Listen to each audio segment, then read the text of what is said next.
Welcome to the Dementialand Serial Podcast, a story for everyone who knows someone living in or near Dementialand.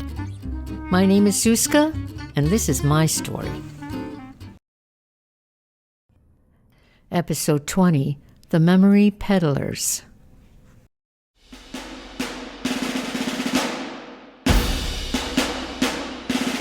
It started with one airhead, a huge round balloon. Popping out from the top of his head were two black eyes painted on transparent eye sockets. The balloon was filled with helium and was held in space by a thin gift ribbon that was clipped to a magazine rack at the grocery checkout counter. I couldn't resist buying it. It looked as if it could pick you up, suck you out of yourself, and carry you away from forgetful mothers and the dementias.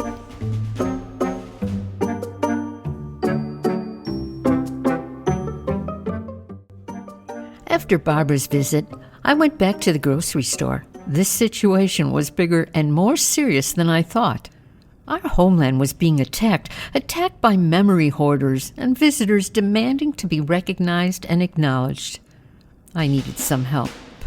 Al, Flo, and Vita, the resident airheads that I previously purchased, they needed a backup. It was time to call in the infantry. That is when I bought Louie, Parker, and Honey Hunter. My thinking was I had to hit this head on. I was not going to be caught off guard. So I gathered all the airheads and placed them in a straight line, a line that started at the front door and ended up where my mother was sitting in the back room, the specific area I called Dementialand.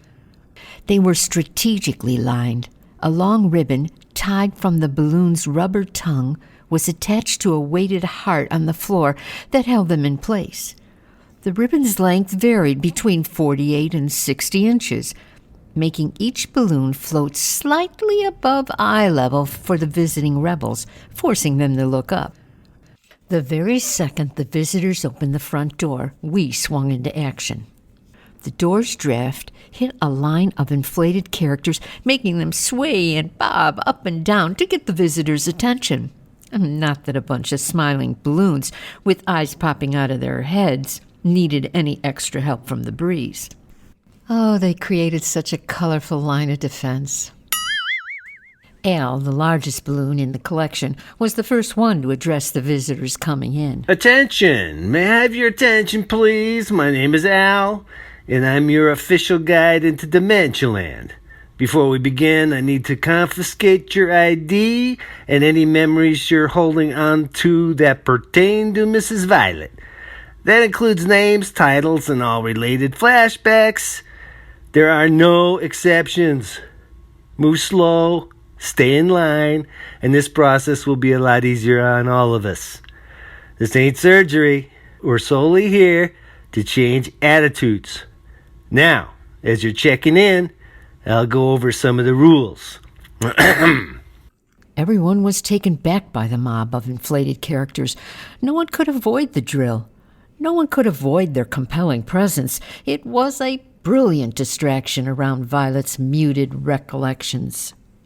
Yeah, I'm going to go over the rules just once, so listen up. This process will go a lot smoother if you simply comply to the laws here in Dementialand. 1. There will be no pop quizzes, no questions regarding history, biology, neurology, physics, or mathematics. 2. No pictures allowed. No albums. All of us here live in the moment. We're not much concerned about faded snapshots or your collection of selfies. We have no time for old family reruns or tomorrow's trailers. Capiche? 3. Violet is not psychic or a psychologist. Avoid all those "who am I" questions. We suggest you reserve those questions for your therapist.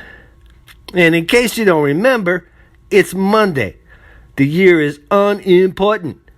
The correct time is now. Go. Follow the line and be nice.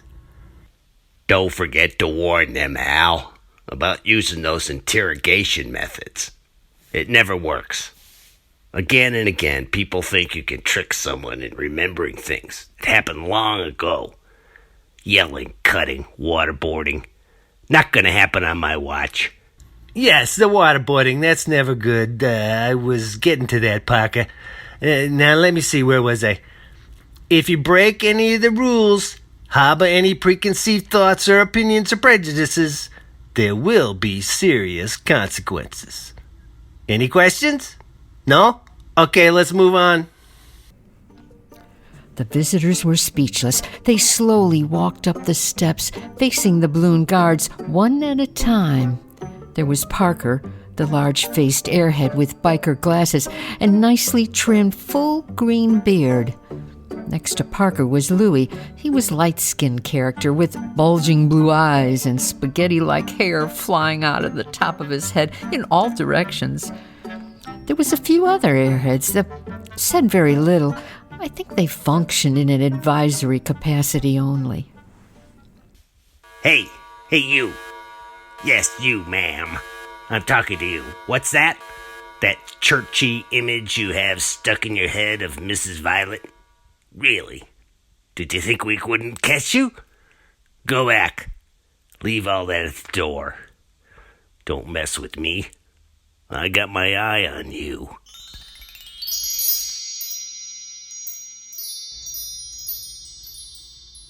Welcome everyone. Come all the way here.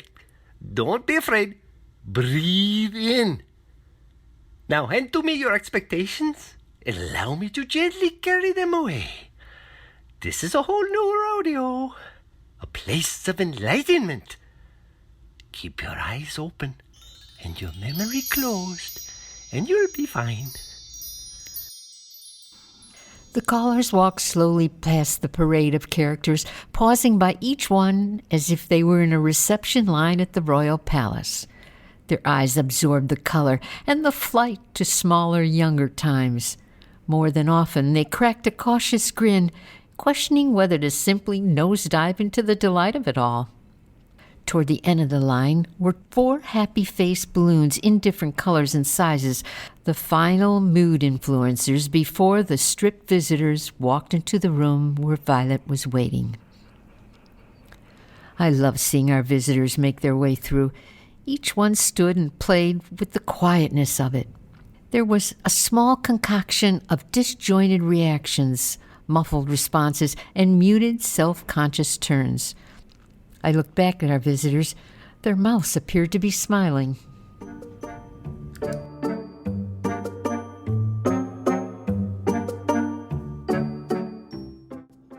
The back room was bright and yellow. There seemed to be a hint of magic to it all. Violet was sitting on a couch surrounded by a court of her ballooned airheads. On one side of Violet was Flo, the handsome airhead, with full red lips and a head full of colorful brains. And on the other side was Vita. She was dressed in red chiffon with gold heart earrings. Next to Vita was Honey Hunter.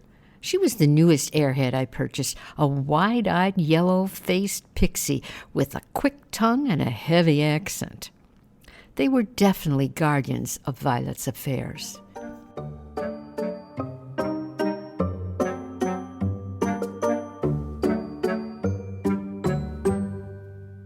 Look out there, Flo.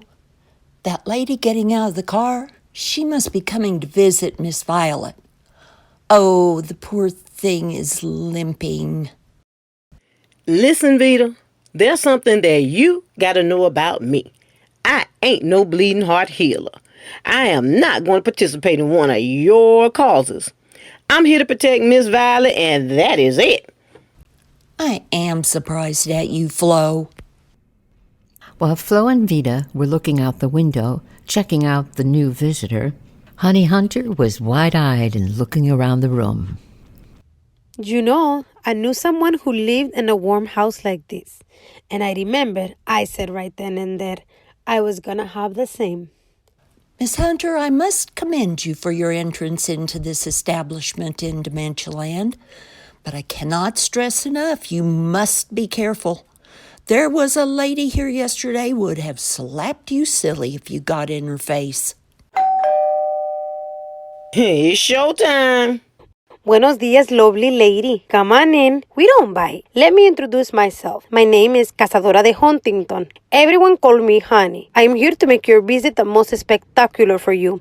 I'm so excited and nervous too. You are my first. I know I talk a lot. I talk all the time. It's very easy for me. I know a little something about everything. I'm very versatility. Good Lord, she's a talker, that Cazadora, whatever. And look at who she's talking to. Nope, don't like what I'm feeling about this new visitor. Who is she? Family? She looks like family. She got Mother Teresa smeared all over her face. That's fear, Flo. More important, did you see what she's wearing?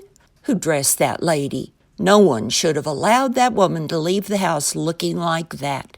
We should have a dress code. For sure, we need to talk to Suzka about a dress code. Well, all I know is I'm keeping one eye on that lady and the other on Miss Violet. I can do that, Vita. Girl, did you know I could do that? Did you know I was ambidextrous?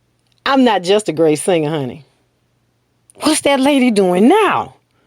Vita, darling, you just let me know when you want me to break into a song. I am perpetually ready at any time. She ain't noticing me, Flo.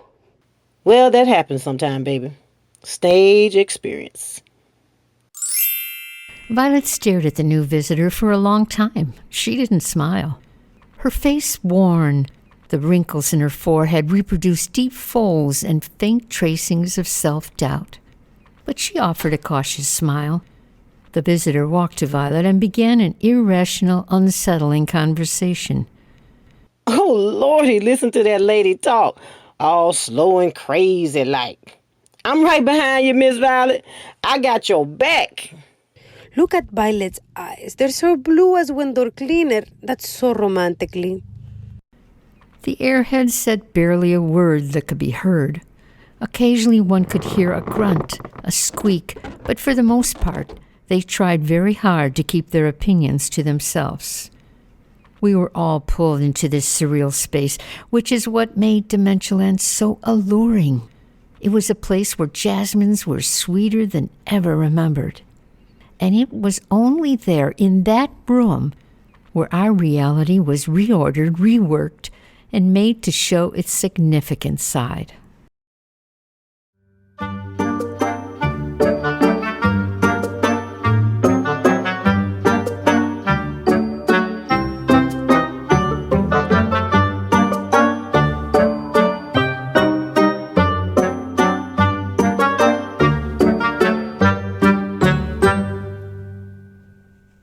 If you like this podcast, subscribe and check the like button.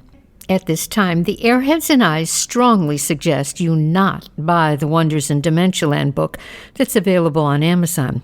It'll ruin the surprises in the following episodes. Thank you for listening. My name is Suzka.